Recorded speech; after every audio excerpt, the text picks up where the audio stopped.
Hey VC, it's Greeno. Time for another update. I've had some time off over the last week or so, here and there, so definitely been spinning some more records than had been the last month or so. So anyways, this might be a good size one, so let's just kind of jump into it. Some of this just stuff's been spinning and new stuff, so here we go. Here at the beginning, a few albums, non-metal albums, and then we'll get into the metal stuff.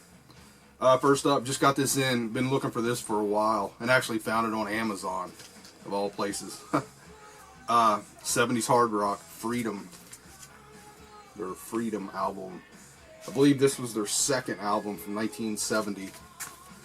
Killer band. I am totally loving this band, man. Just heavy blues, hard rock, heavy blues, just really good stuff, man.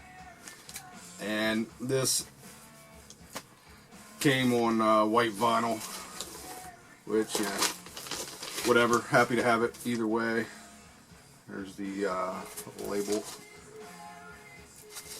But really cool album, man. And I've been looking for this for a while. I have a couple other albums by them. They only did 5, I think, total.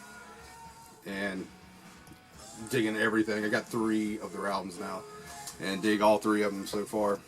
So I'd like to find the other 2. This just kind of pulled out and listened to. Hadn't heard forever. Ramones, End of the Century.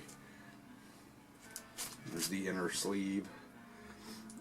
What's this? 5th album? 1980, produced by Ronnie Spector. And cool album. Not as cool as those early albums. This has that kind of that 60s, going for that wall of sound. It's okay, a couple good songs on it. It's the Ramones, of course. None of their stuff sucks, but this is kind of an odd album, with him producing it. It's just kind of different. A couple cheap finds. JoJo Gunn, which is this just JoJo Gunn. So Where's the Show? Have 1 or 2 other albums by these dudes. Pretty cool, just 70s rock. Nothing mind blowing. Just a couple dollar find. Throw in the collection. This is kind of cool, kind of different. The Memphis Horns Band 2, and this is like late 70s if I remember right. So there was disco kind of getting in there. I'm wrong. It's 74. No, I'm right. 78. My eyes suck. But like I said, there's some disco getting in there. I'm looking for the early 70s soul kind of sounding, which definitely has some of that on here. But you're also hearing some, more modern for that time. Disco kind of sound creeping in. I found this pretty cheap, and I can't even remember where. I've had it for a little while. Finally spun it the other day.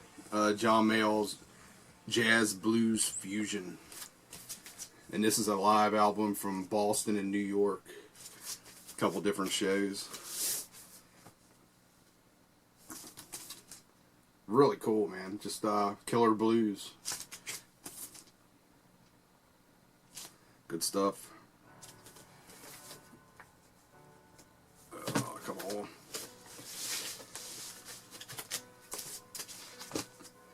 Next, I think I found this on the trip up to New England.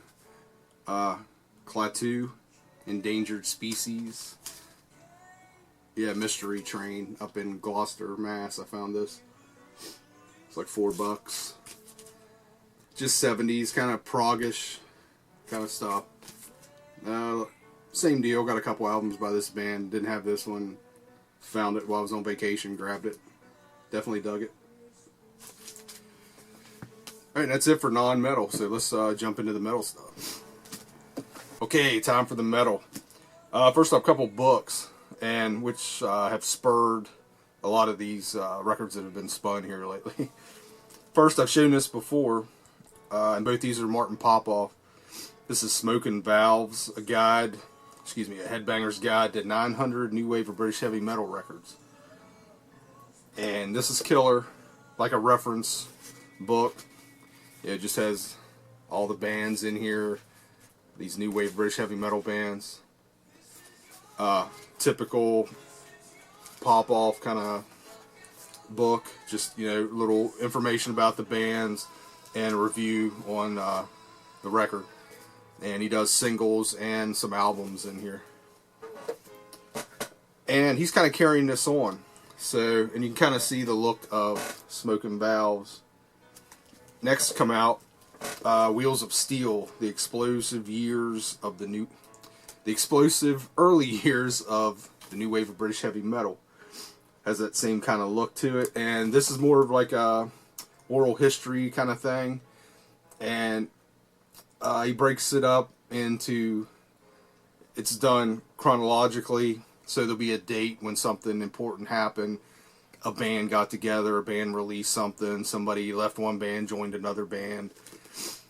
And then there are quotes from everybody, But it's kind of cool. It starts out in the kind of early mid 70s and talking about what influenced the new wave British heavy metal movement. And I'm about halfway through. I'm up to 1979 right now.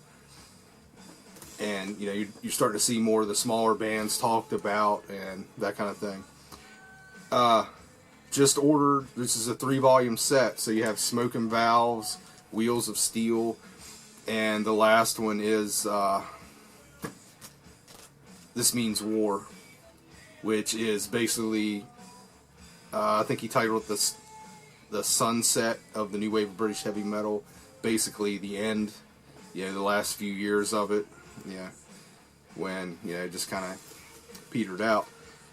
But just ordered that today. Hopefully that'll be here sometime next week. So excited to check that one out. Really, really digging this. If you're a fan of Martin Popoff, fan of new wave British heavy metal, definitely check out these 3 books.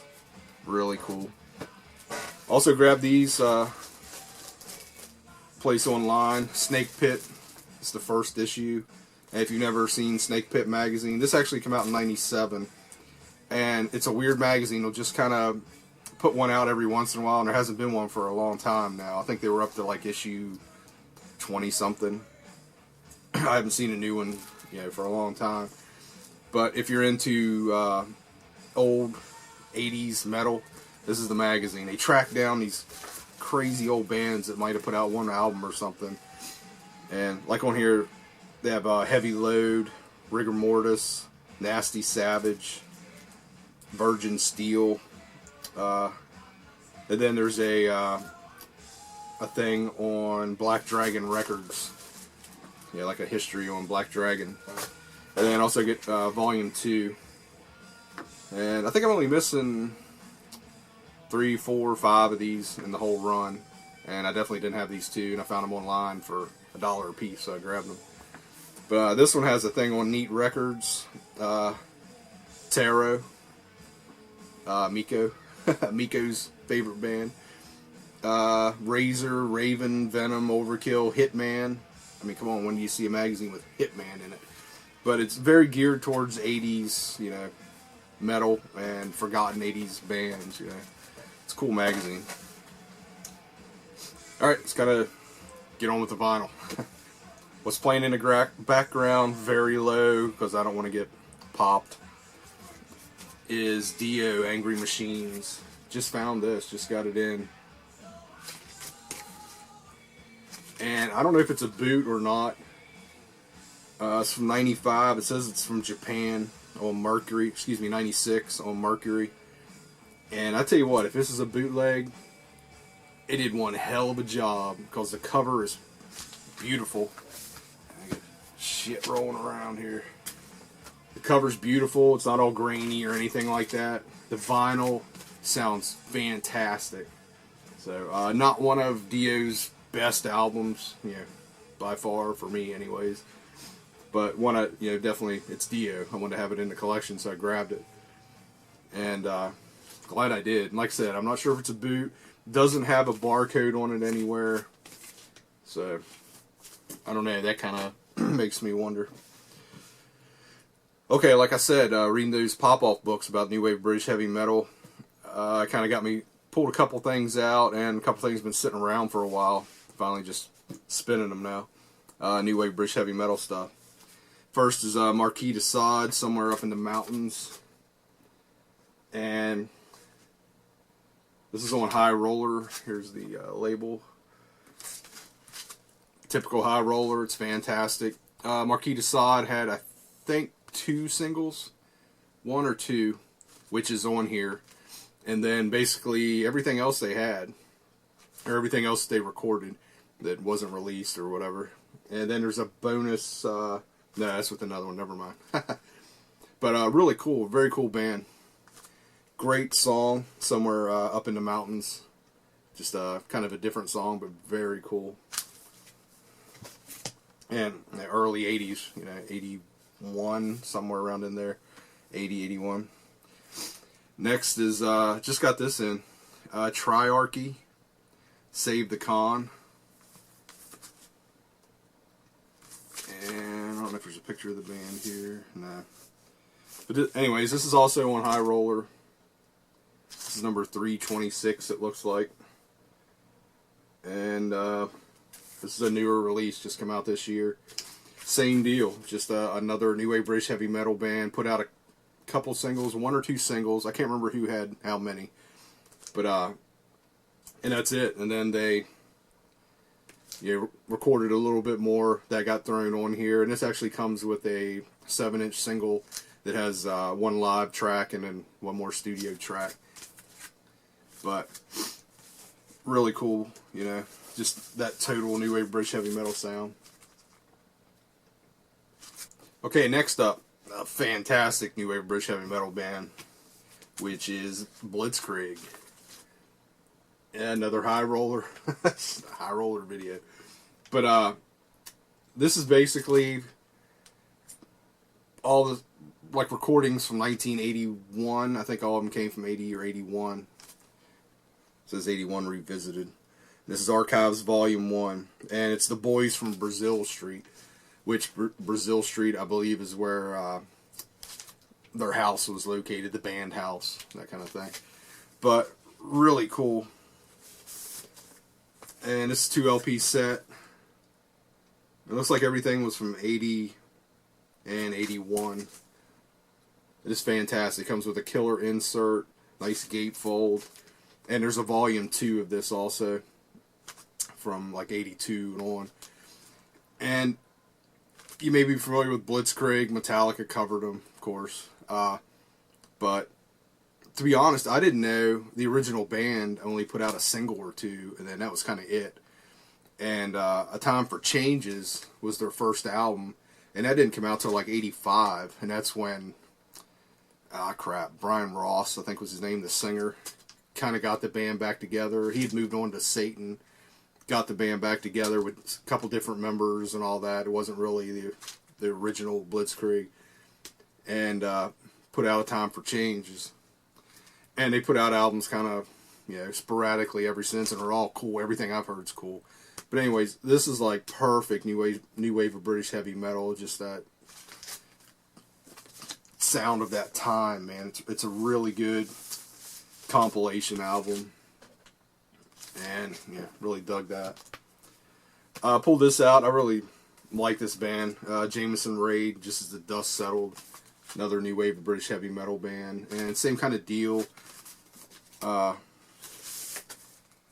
think this is a bunch of different recordings. And this comes with a 7-inch also, I believe.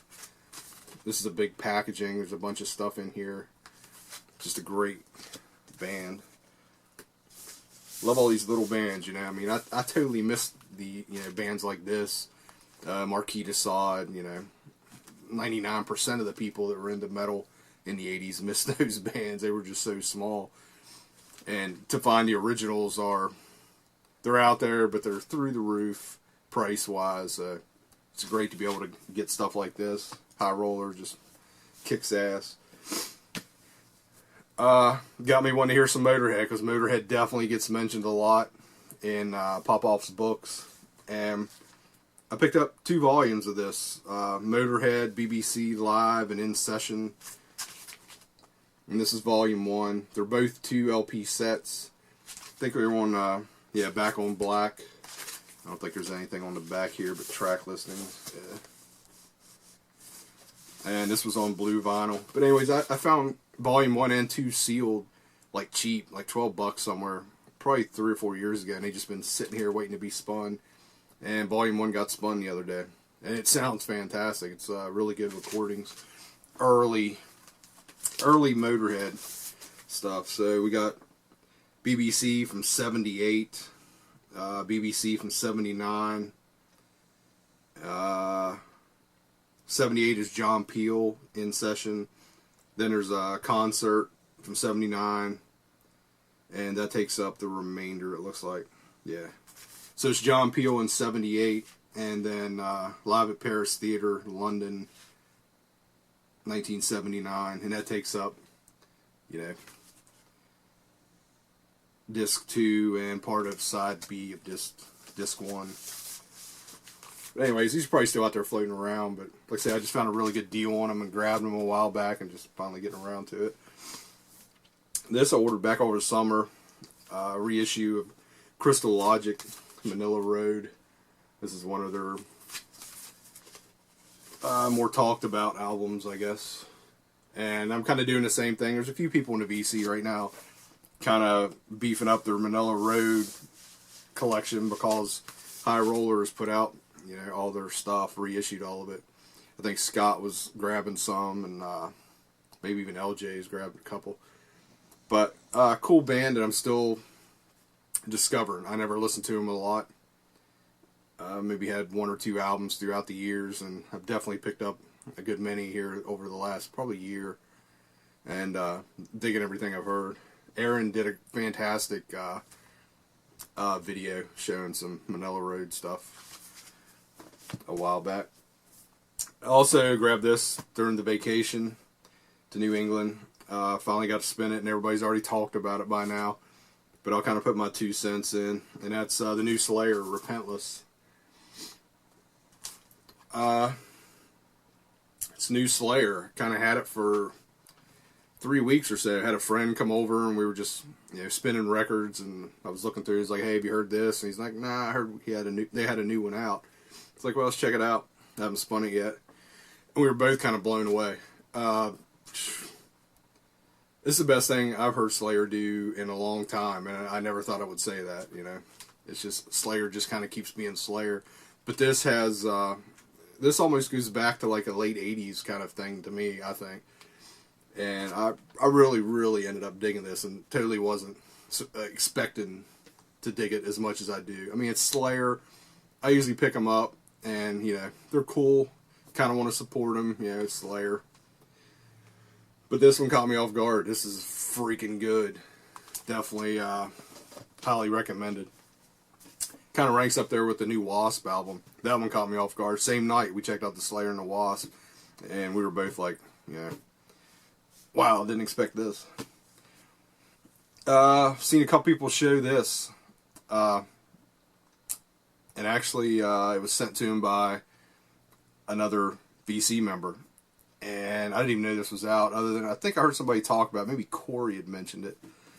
And I believe Steve had sent copies to LJ and Scott.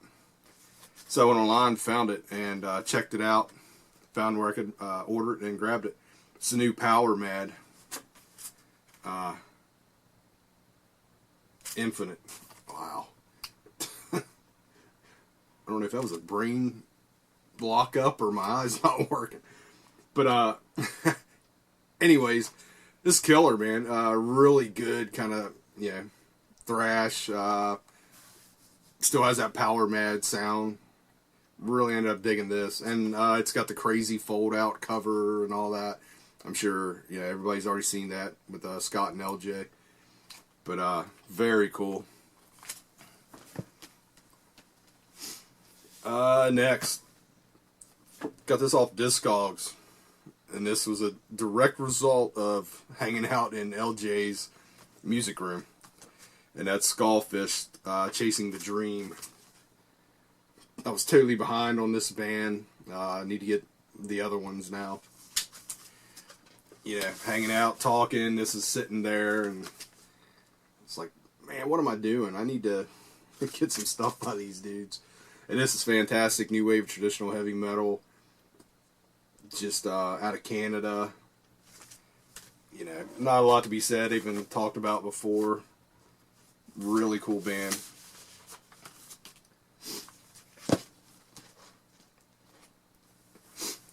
Alright, next up. A few people have shown this and given it great reviews, and I actually came across it for a pretty good price in a record shop, so I grabbed it. And what it is Riot 5 Unleash the Fire, which is basically after Mark Real, I think that's how you pronounce his last name, passed away. Riot kept going as Riot 5, and Mark was the last original member from Riot that was still in the band.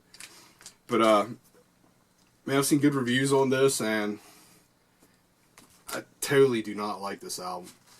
It's if it wasn't Riot, maybe, you know, but this doesn't sound like Riot to me at all. It's just like a power metal album. It's total 75% of it is just continuous double bass, you know, kick drum.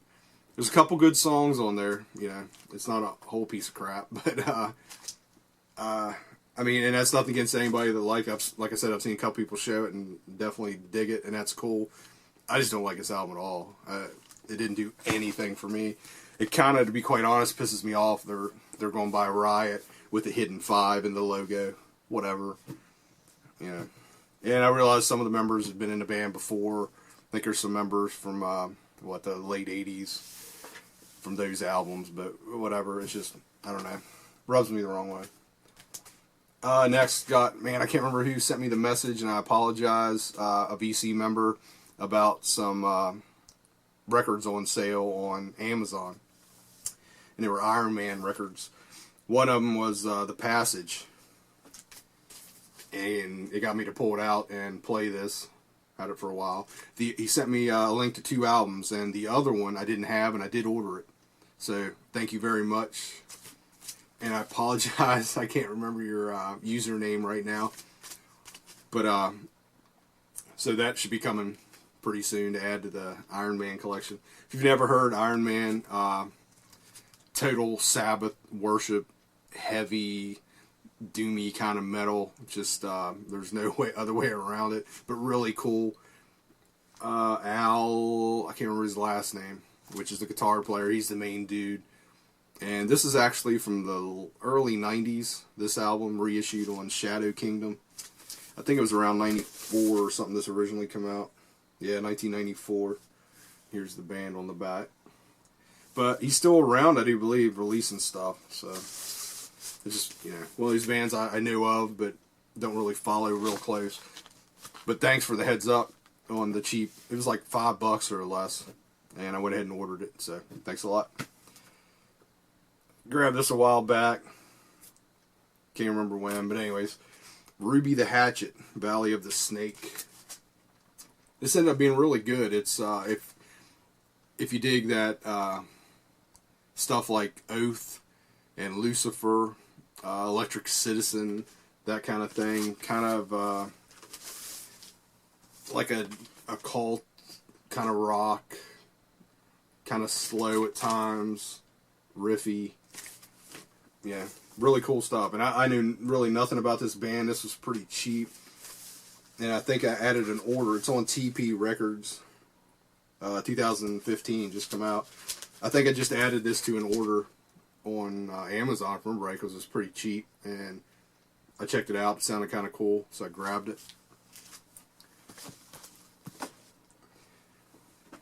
Next, just pulled this out to spin. Freaking love this album. I think this came in a trade from Eric Dust, if I remember right. Spread Eagle. I'm pretty sure that's where it came from, because I couldn't believe he was trading it. This album is fantastic. Just great, sleazy rock, metal, whatever. And what year is it? Probably 1990. This is a promo, gold stamp. Just one of those albums that just kind of get you motivated, get you moving. It's a good album.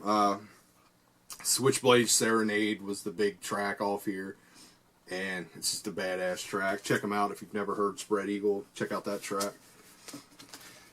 And the last couple, Warfare, Pure Filth. And this is an original one, neat.